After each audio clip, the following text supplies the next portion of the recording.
사실 이 책은 이렇게 하나의 책으로 묶여 있지만 읽어보게 되면 책의 구성을 보시게 되면요. 1부랑 그 뒤에 나오는 2, 3부가 전혀 내용이 다르거든요. 네, 다르죠. 그래서, 네, 1부는 사실 과거 얘기를 하고 있어요. 네. 아주 과거 얘기죠. 네, 네, 그래서 네. 황우석 박사의 주기세포 조작 사건을 다룬 게 1부였고 사실 강은구 작가님이, 강은 기자님이 이제 사회에 이름을 알리기 시작할 때가 이제 그 사건을 기준으로 했던 것 2005년도, 같아요. 네. 네. 그리고 2부 다음에는 현대 우리 사회의 다양한 문제들에 대한 그런 짧은 에세이를 엮어서 뒷부분은 사실 하나만 읽어도 되고 이렇게 연결이 굳이 안 돼도 되는데 앞에 부분은 사실은 일부는 연결이 되잖아요. 그래서 이렇게 구성한 이유는 무엇인지, 그리고 이렇게 만든다고 했을 때 출판사에서 뭐라고 안 했나요? 뭐라고 했습니다. 그랬을 것 같아요. 네, 뭐라고 했고, 네. 네. 그게 참, 또 다른 선택이었었는데, 원래는 그 일부가 아니라 4부였어요. 제일 뒤요? 제일 네. 뒤에.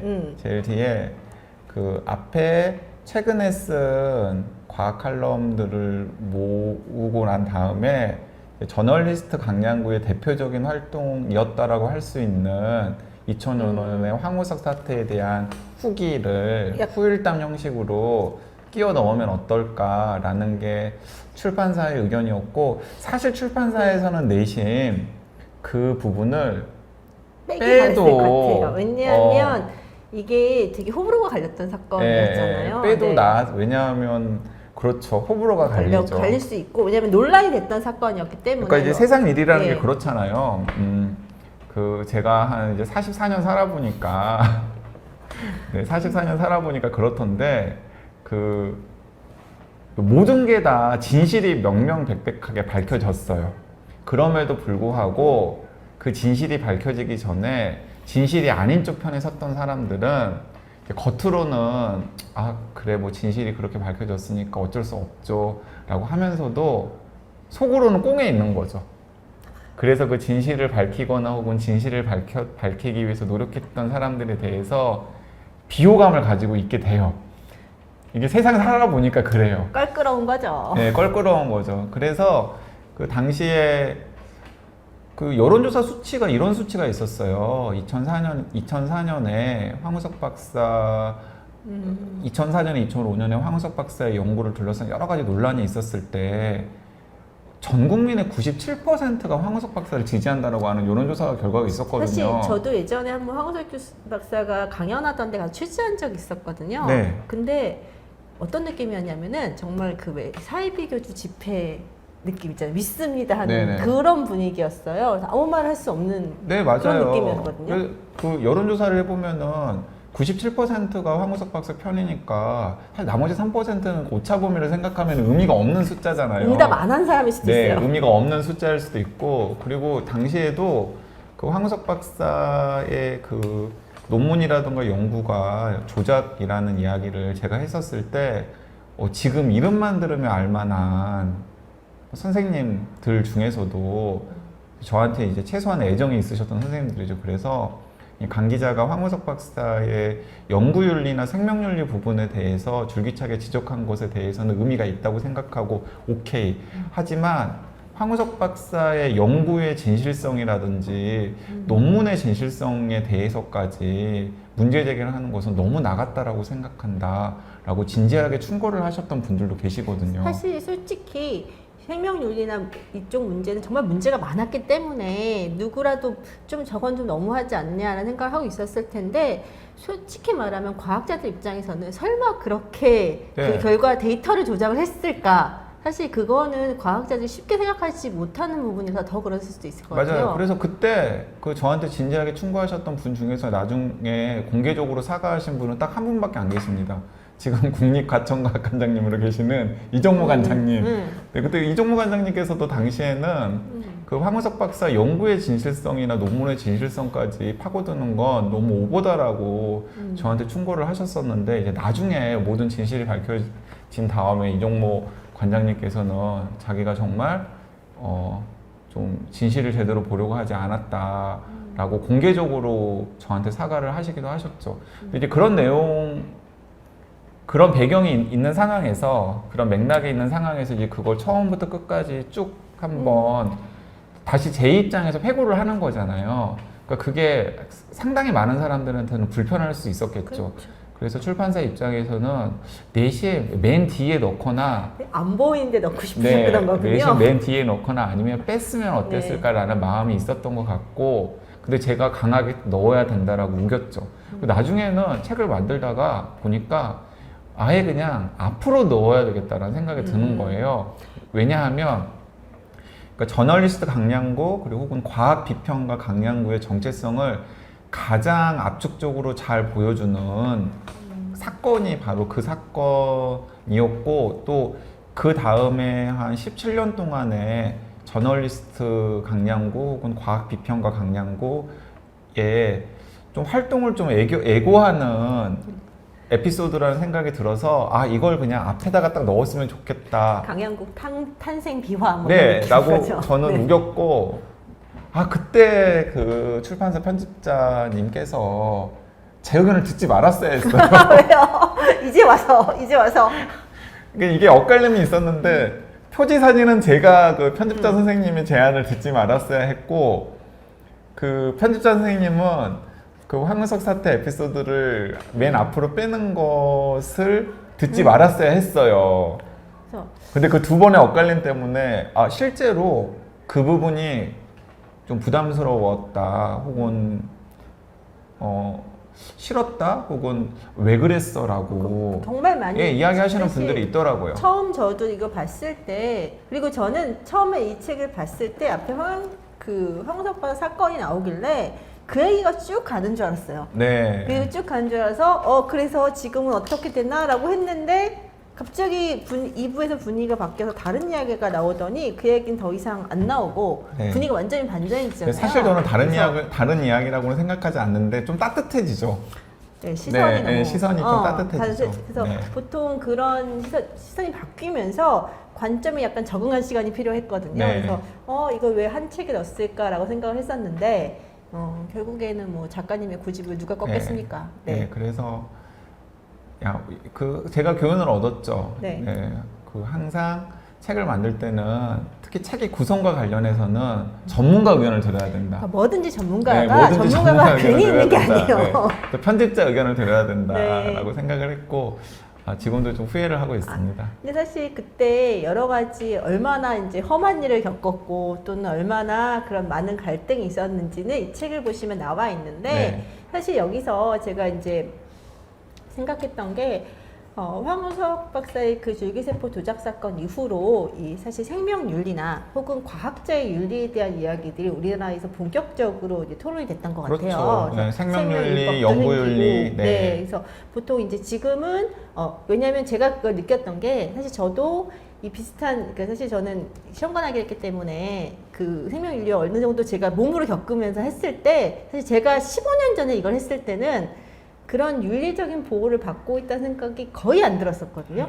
맞아요. 난자체치 같은 거 네, 직접 하셨을 거 아니에요. 난자체치 하고 했을 때 사정에 대한 설명이라든지 어떤 부작용이 있을 것지에 대한 설명을 못 듣고 시작을 했는데 최근에 제가 난임병원에서 하는 이런 윤리위원회 이제 자문 역할로 들어갔거든요. 왜냐면 해봤기 때문에 들어갔었는데 환자 입장에서 그냥 들어갔었는데 최근에는 아예 시도하기 전에 이 윤리위원회를 열어서 윤리위원회에서 이걸 통과를 해야지만은 실수도 할 수 있고 그다음에 여러 가지 문제 상황에 대해서 미리미리 다 그 의견을 받고 그 윤리위원회를 통과해야지 시술이 가능하도록 되어 있더라고요. 그래서 많이 바뀌었다는 생각이 드는데 이런 얘기를 해보면 많은 분들이 국내 생명윤리법의 정립이 이 생명윤리법 때문에 실험을 못하겠다. 이것이 과학 발전을 저해한다 이런 얘기들을 많이 하시는데 정말 과학 발전에 걸림돌이 되었다는 저는 걸림돌이 된 게 아니라 글로벌 스탠더드에 맞춰가는 과정이었다라고 생각합니다. 왜냐하면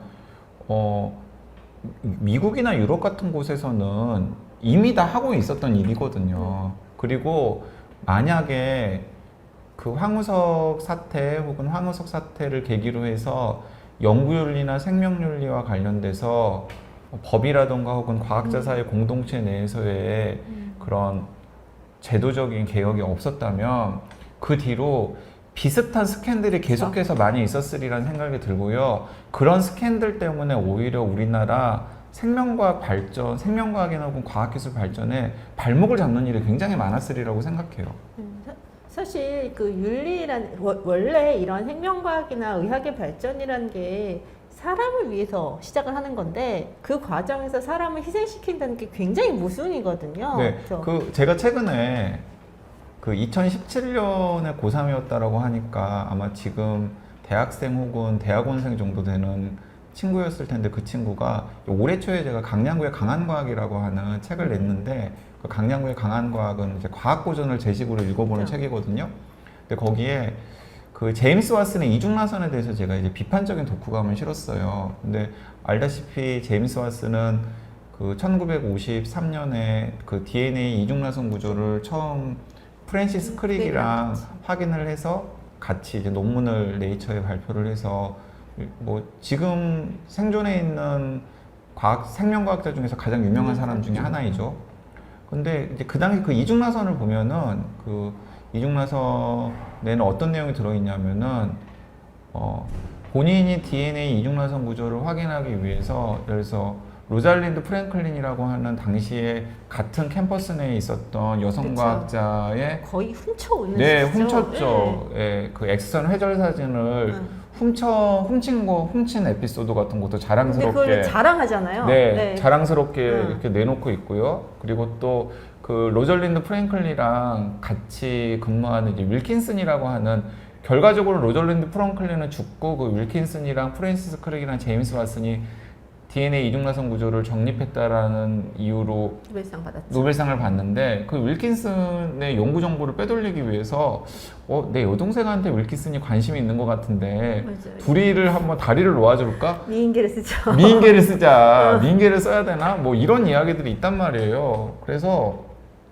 그런 부분들에 대해서 지금 21세기 과학 연구나 혹은 뭔가 새로운 그 기술 프로젝트에서는 협업이라는 게 굉장히 중요하고 그 협업의 과정에서 윤리라는 게 사실은 필수적인 요소 중에 하나잖아요. 그리고 만약에 그 윤리를 제대로 지키지 않았을 때는 본인이 아무리 훌륭한 과학 발견이나 혹은 연구 성과를 냈다고 하더라도 그걸 인정을 받지 못하거나 혹은 과학계에서 퇴출될 가능성이 있잖아요. 그래서 저는 그 부분을 강조하고 싶었는데 이제 그 2017년에 고3이었다라고 하는 한 이공계 대학생 혹은 대학원생이 이제 독후감을 뭐라고 써놨냐면 너무 교훈적인 시각 아니냐라고 이야기를 해놨더라고요. 교훈적인 시각이라기보다는 그 당시와 지금의 그런 그 윤리적인 관점이 어떻게 변했는지 그렇죠. 그런 것들을 보여주면서 네, 그리고 더 이상 이제 그런 식으로 그러니까 당시에 DNA 이중나선 구조를 그 확인할 때